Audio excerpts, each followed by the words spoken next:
Anantapuram Kia Motors, అదేవిధంగా కర్నూలులో కూడా హార్డ్వేర్ అటువంటి, తిరుపతిలోకి వచ్చేళ్ళకే చక్కగా సెల్ ఫోన్స్ అటువంటివి, మన నెల్లూరుకి వచ్చేళ్ళకే పోర్ట్ ఉంది. పోర్ట్ బేస్డ్ ఇండస్ట్రీస్ అంటారు. పోర్ట్ ఎక్కడుంటే అక్కడ ఆ పోర్ట్గా వచ్చే ఇంపోర్ట్ అండ్ ఎక్స్పోర్ట్ చేయటానికి వీలుండే ఇండస్ట్రీస్ రావాలా. అవి రావాలని ఇక్కడ పెట్టింది. పోర్ట్ ఉన్న దగ్గర ఎయిర్పోర్ట్ కూడా అడుగుతున్నారు. అందుకని ఆ రోజు యాక్చువల్గా ఎయిర్పోర్ట్ కూడా శాంక్షన్ చేశారు, కానీ దాన్ని పక్కన పెట్టేశారు.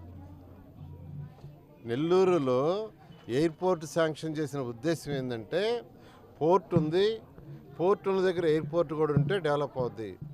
మీరు ప్రపంచంలో ఎక్కడైనా తీసుకోండి, ఏ దేశంలో అయితే పోర్ట్లు ఎక్కువ ఉన్నాయో ఆ దేశం బాగా డెవలప్ అయింది. పోర్ట్లు ఎక్కువ ఉన్న దేశాలు బాగా డెవలప్ అయినాయి. సింగపూర్ చిన్న సిటీ, స్మాల్ సిటీ, ఎంత 50 లక్షల పాపులేషన్, 55 లక్షలు, ఇప్పుడు 5 లక్షలు పెరిగిందేమో. అందులో 35 లక్షలు వాళ్ళు నేటివ్, మిగతా వాళ్ళందరూ బయట నుంచి వచ్చిన వాళ్ళు. ఈరోజు very powerful country because of port. ఆ ఉద్దేశంలో చంద్రబాబు నాయుడు మన యొక్క 13 జిల్లాల్లో మొత్తం 14 పోర్టులని శాంక్షన్ చేశారు. 14 పోర్టులు పెట్టాలని యాక్చువల్గా నిర్ణయించారు. ఎందుకంటే పోర్టులు పెడితే అక్కడికి ఇంపోర్ట్ ఎక్స్పోర్ట్స్ వస్తుంది. ఇంపోర్ట్స్ ఎక్స్పోర్ట్స్ వచ్చినప్పుడు లోకల్గా ఇండస్ట్రీస్ వస్తాయి. లోకల్గా ఇండస్ట్రీస్ వచ్చినప్పుడు యువతకు ఉద్యోగాలు వస్తాయి. కాబట్టి యువత భవిష్యత్తుని ఆలోచించిన ఒక్క వ్యక్తే నారా చంద్రబాబు నాయుడు గారు. ఈరోజు జగన్మోహన్ రెడ్డి ఆలోచించడంలా, ఆయనకి అసలు ఆలోచనే లేదు.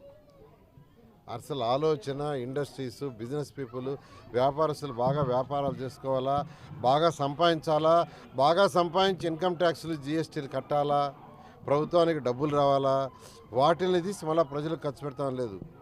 అప్పులు తెచ్చి చేస్తున్నాడు. అప్పులు తెచ్చి దానివల్ల జీతాలు కూడా ఇవ్వలేకపోతున్నాడు. తెలుగుదేశం ప్రభుత్వం 5 సంవత్సరాలు ఒక్క నెలలో కూడా జీతాలు ఆపలా. ఈరోజు 5వ తేదీ, 10వ తేదీ, 15వ తేదీ. దానికి కారణం ఏంటంటే డెవలప్మెంట్ లేదు. కాబట్టి యువత అందరికీ చెప్తున్నాను, యువత ఫ్యూచర్ ఇంపార్టెంట్, ఈరోజు కాదు.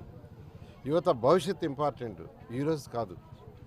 కాబట్టి యువతకు రావాలంటే డెవలప్మెంట్ కావాలా. డెవలప్మెంట్ అంటే ఒక నారా చంద్రబాబు నాయుడు చేస్తాడు. అందువల్ల అందరినీ నేను రిక్వెస్ట్ చేస్తున్నా, 2024లో అత్యధిక మెజార్టీతో అన్ని సీట్లు ఇవ్వండి. ఖచ్చితంగా మళ్ళా నారా చంద్రబాబు నాయుడు గారు ముఖ్యమంత్రి ఈ రాష్ట్రాన్ని గాడిలో పెట్టి యువత భవిష్యత్తు బాగుండేటట్టుగా చేయటం జరుగుతుంది.